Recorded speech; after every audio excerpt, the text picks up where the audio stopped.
salam sejahtera. Nama saya Harry Anderson Marudin dari kumpulan O. Hari ini saya akan menerangkan 3 perkara, yaitu yang pertama, bentuk atau corak interaksi murid dalam kumpulan, dan yang kedua, penganiayaan simbolik, dan yang terakhir yaitu yang ketiga, modal budaya.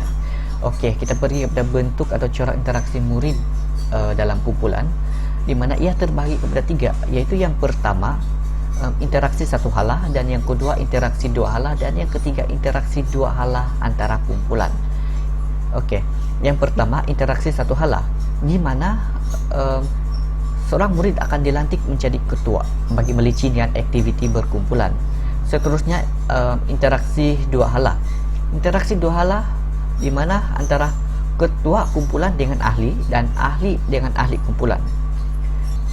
Manakala yang ketiga pula, interaksi dua hala antara kumpulan. Dalam bahagian ini, beberapa kumpulan kecil yang dibentuk dalam satu kumpulan besar.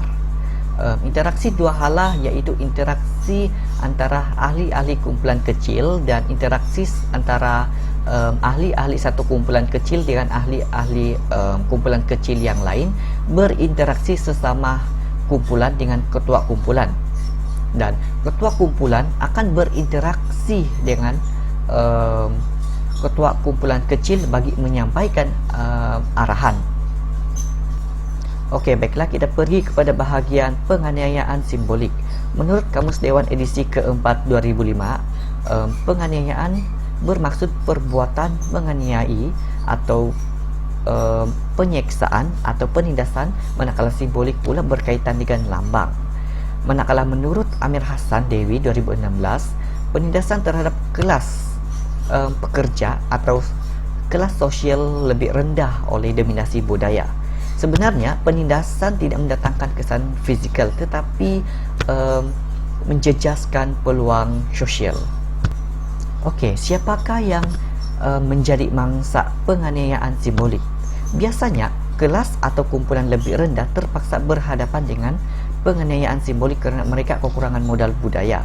Dalam bidang pendidikan, penganiayaan secara simbolik berlaku apabila budaya kelas sosial atas lebih sesuai dalam amalan pendidikan di sekolah berbanding dengan budaya kelas sosial bawahan.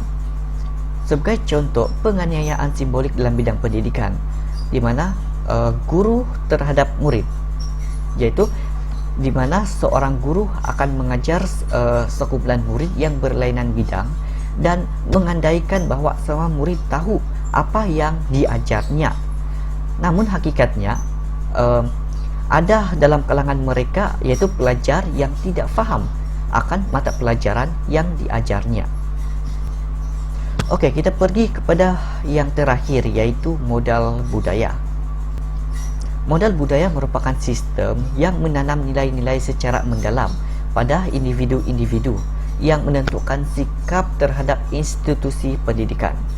Ibu bapa memainkan peranan penting dalam memindahkan modal budaya kepada anak-anak mereka. Hal ini dikatakan demikian kerana bagi menentukan tingkah laku di sekolah dan menentukan tahap pencapaian pendidikan anak mereka. Kesimpulannya, budaya adalah modal. Modal budaya merupakan sumber budaya yang ada pada seseorang individu. Setiap individu mempunyai latar belakang yang tersendiri yang diperolehi daripada kumpulannya. Mereka yang berlatar belakang kelas atas, misalnya, mempunyai budaya yang berbeza berbanding dengan kelas bawah. Kanak-kanak yang dibesarkan dalam budaya kelas dominan mempunyai kelebihan dalam pendidikan. Mereka mempunyai modal budaya untuk mencapai kehendak-kehendak pendidikan masing-masing.